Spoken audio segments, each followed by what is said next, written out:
Yo, what is going on, T Squad? It is your boy T here, man. And as you guys can read by the title, it's not a reaction video. Now, I'm going to be explaining to you guys why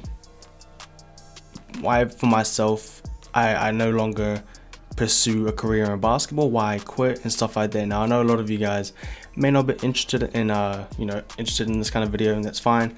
But I know a lot of the T Squad out there, a lot of you guys are ballers, a lot of you guys are in my same position. You know, you played basketball from because I started playing basketball from, I think it was 2 or 3. Like, that's when I was fully just from there on, just bored out. But no, as you gotten older, you know, you kind of just lost it, you know what I mean? Not like lost the skill, but you know, you just kind of just, I don't know, it's just not what you wanted to do anymore. Now, I know a lot of you guys are in my position, so for you guys to watch this, maybe you guys can relate to this on a different kind of level, I don't know. But I'm just going to explain the reasons why, for myself, I quit. I just don't want to pursue anymore, and why I'm done with this. It's going to be a pretty simple video, pretty chill. So I hope you guys are excited for it. Okay, now I was going to start off, there's 3 main things, which is why I quit, but I'm just, not in any order. I'm just going to name the 3 of them right now. So the first one is I just simply started to lose interest in it. Like, you know what I mean? You do something for so long. Like, I did it from the age of 2-3 years old until I was 19. Now, I know for some people that's not that long. People have been playing, you know, people in the NBA right now have been doing the same thing. They're still playing. That's them. But for me, it just didn't have the same effect on me later on in the years as it did at the beginning. So I just started to just feel like it's just not something I wanted to do anymore. It was just do you guys understand what I'm trying to say? Legit, every single day for 17 years, wake up, basketball, school, basketball, home, basketball probably in the afternoon. My life was literally basketball 24/7. That's all I knew. I didn't care about school. I didn't care about anything like that. All I wanted to do was play basketball. And in a way, I kind of regret that, because now in my life, I wish I would have taken school so much more serious, because now that I'm not playing basketball, it's I don't really know much. And I'm just keeping it real. I don't really know a whole lot of stuff outside of basketball. I don't, and it sucks. So as much as I love, you know, the life that basketball has given me, in a way, it's kind of I wish I wasn't as invested in it as I was, because it didn't really give me the chance. I know it's, you know, it's up to me to, you know, branch out and learn new things and, you know, stuff like that. But having to do basketball 24/7, it didn't give me any chance, any opportunity to kind of just, you know, do other things, learn other things. So in a way, that kind of sucks, but you know, it is what it is. You know, that's the life, you know, that I chose, I guess you could say. So I mean, I can't really complain about it, but in ways I do wish that, you know, I didn't do it all the time. So just starting to lose interest in it, you know, that's just the main one, man. I know a lot of you guys are going to do the same thing. It doesn't have to be sport, it could be anything. You know, you do something for so long, day in, day out, non-stop. Eventually you're going to get tired of it. Eventually you're going to get burned out. It's inevitable. It's going to happen. You may not quit, you may take breaks, but you're going to get tired of it. That's just a fact of life. I don't care how much money somebody's making from doing something that they absolutely love. There's going to be points in your life when you're just going to be I don't really want to do this, man. I want to just, you know, take a little bit of a break, maybe, you know, a few days, a few weeks, might even quit, you know, but it's going to happen. It happens, you know, can't do much about it. It sucks, but that's just the way life is. Now, these next 2 right here, they kind of tie in together. They're separate in a way, but at the same time, they're kind of the same. You understand when I explain it. So I wasn't really getting any real shots at, you know, making it something big. I had opportunities. For those of you guys who know, I went to Impact Academy in Las Vegas, which is pretty much an academy that, you know, every day it's literally like a basketball school. Not like a school, that's a bad way to say it, but it's you go there from 8 in the morning, you're there till 6 at night, you know, training, working out with NBA scouts, NBA, you know, trainers, everything like that, just getting yourself ready for that next, you know, college level, D1, D2, whatever it is. That's pretty much what the academy is. It's going to help you get to that next level, because growing up here in New Zealand, there isn't many opportunities to go overseas and play D1, D2, unless, you know, a scout comes over, maybe, you know, once every who knows how long. And in that situation, I was lucky, because I went to a trials. It was a basketball camp trials up north, that was like getting a team together to go over to, I think it was Malaysia. I think it was a team to go over to Malaysia. I'm not really sure what the camp was for, but at that camp, we had a college slash NBA, I guess you could say, recruit. He came over, he was there. I guess your boy T was doing this thing. I guess I was balling out because he then invited me to go overseas to Las Vegas to attend the Impact Academy camp, which is what I did. But like I said, if it wasn't for that chance, you know, that scout being here, the chances of you going over there to America or anywhere overseas is very, very slim coming from New Zealand, man, because we're a small country. We don't get much exposure unless it's for like rugby, and that's pretty much it. So getting somewhere from here for basketball is so difficult, and I'm very thankful that I got the opportunity to go over there because it helped my game that much. But it's just the fact that, you know, when you don't get opportunities and chances in something that you love, it starts to weigh on you, man. You're kind of just like, well, what's the point, you know? Like, why am I doing this? If I can't really make something out of this, what's the point of continuing to try to do this? And that also weighed in the fact of the first thing I said is, you know, just started to lose interest. I just started to lose interest. I didn't get many opportunities as I wanted to, and, you know, it's kind of led to here. And it's not like when I was at Vegas I didn't get opportunities, because you guys have seen on my channel I've made a highlight tape of when I was over there. If you haven't seen it right there, just go type in my highlights on my channel. But when I was over there, I have myself to blame. I didn't really put in the effort that I should have been putting in when I was there. I was slacking off. You know, I had the opportunities in my hand. Like, I had them there, like, to do something, to go D2, D1.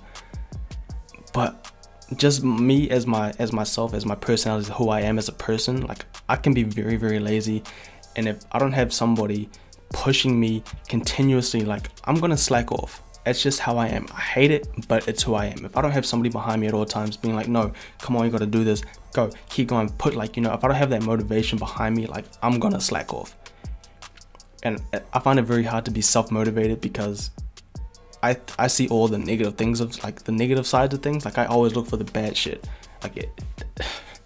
I always look for the bad shit. I hate that about myself so fucking much. I hate it, but it's who I am. So if I don't have that, you know, continued force behind me, push me to keep doing what I want to do, keep doing what I love, then I'm just gonna start losing interest. And the next thing, what I see was, I felt like I was getting, you know, overlooked because of my height.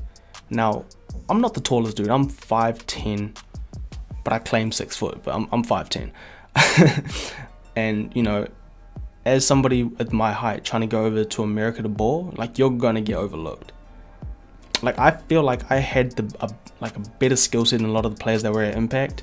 Not all of them. There were some there that, you know, got recruited, you know, that, you know, I feel like I could ball better with, but they were just 6'4", 6'5", you know what I'm saying? So it's like, when you're my height, it is difficult to pursue a career in, you know, D1, D2, NBA, you know, G League. It's hard. There is the off chance, you know, some people go there. You know, Nate Robinson, for example, he's what, 5'9", playing in the NBA, or played in the NBA. So I mean, it's not like it can't happen, but it's a lot more difficult for somebody who isn't, you know, 6'3" and above to make it over there. So I do hate that I'm not as tall as I want to be. If I had a perfect height, I'd say it'd be like 6'2", 6'3". Like, that's just that's just the money height right there, in my opinion. But yeah, being overlooked I felt like because of my height, not because of my skill, because I can ball, but being overlooked because of how tall I was or how short I am, played a factor in me just, you know, being like, I don't really want to do this anymore. Nobody's giving me the chance to do it because they see me and they're like, oh, you're not that tall, you know, we can find somebody just as good as you who's taller, why not take them, you know what I'm saying? So it's a fucking headache, man. It's honestly a headache. Now, this next one is actually pretty funny. I think it's pretty funny. And another reason what also helped me, you know, kind of move out, you know, kind of quit wanting to be a ball player, is YouTube. Like, in the mix of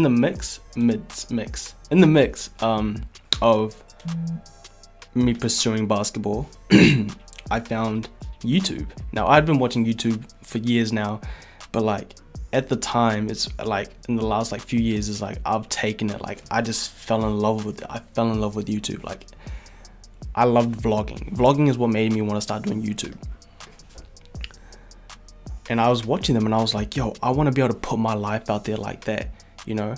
I want people to be able to come into my life, you know, see who I am, see what I like to do, stuff like that. That's why I wanted to vlog. I wanted to bring my audience with me so they can experience my day-to-day life, you know, what I do, how I do things, you know, just simple stuff like that, you know, the normal vlogger's life. Now put yourself in my shoes. Imagine seeing YouTube vloggers, you know, people love to watch them for them, you know, don't have to be a certain height, don't have to look a certain way. You know, imagine being that, seeing that, and then at the same time you're going through basketball right now where it's like people overlook you because of your height. You know, you may not be, you know, this, you don't have that, you know. Weigh the options out at the time. YouTube seemed like the better deal, you know what I'm saying? You didn't have to have a certain criteria to fit into YouTube. Like you could be yourself, be whatever you want it to be, and you can still make it on there. Whereas in basketball, you know, even though people say you don't have to be a certain, like there are freaking requirements, okay, to play basketball, to be in the NBA. You have to be tall, or at least over freaking 5'10". You had to have, you know, come from somewhere. You can't just be like some random guy off the street, you know, like I'm gonna try out for the NBA. Like, no, you have to at least go on through like a college, D1, D2, come from overseas or like a high level of competition. Like there are requirements to becoming a top ball player. But YouTube, like you legit can right now get your phone, start vlogging, boom. Like this is how simple it is to become a YouTuber. So at that time I'm just like, yo, fuck basketball. Like if I'm getting overlooked and shit, I'm gonna do YouTube, you know. I don't have to meet any requirements. I could just pick up my camera and start doing shit, editing. The only thing that I had to learn was how to edit and all that shit, which didn't take too long. It took me like a few weeks to like learn it like perfectly. But that, like, weighing the options out, that YouTube seemed like the better option. So I mean, once I kind of found YouTube like that, it was just like basketball just kind of just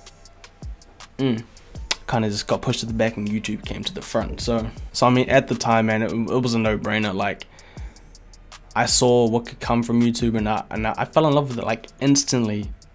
Like the way I felt about basketball when I first started is how I felt about YouTube when I first came across it. Like I instantly was just in love with it. I wanted to just throw my whole self into it. I wanted to be fully a part of it. And yeah, I mean, I guess you could say 2 years later, I guess you can call me a YouTuber. I mean, 65,000 subscribers. I mean, I guess you can consider me that. I still don't consider myself to be one. YouTuber yet. I feel like I'm not going to consider myself a YouTuber until I'm hit that over 100k. Even then I probably still won't. I don't know, but those right there are the main reasons why I quit. You know, I decided to lose interest. I wasn't really getting any real shots that I felt like I deserved as a ball player. My height played a big factor in that. At least that's what I feel like. At least that's what I feel like. I know there's like the PBA, a lot of you guys like, you can go there, like, because people there, they're not the tallest players. I could fit in perfectly with there, but it's just like, I didn't know that at the time.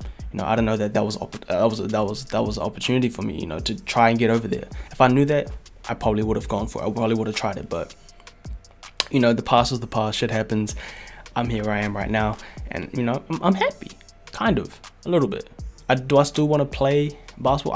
I still do get the urge to be like, yo, I want to get back into it, but it's just like, I feel like it's just too late. You know what I mean? I know it's like nothing is ever too late, but I just feel like it's too late to try and get back into it. You know, I've found something that I really enjoy to do, kind of. But for the most part, you know, getting back into it, having a career in basketball, nah, definitely not gonna happen again. That part of my life is over. But would I still, you know, make videos for you guys playing basketball every once in a while? Yeah, of course. But you know, pursuing that as a career again, would I ever do it?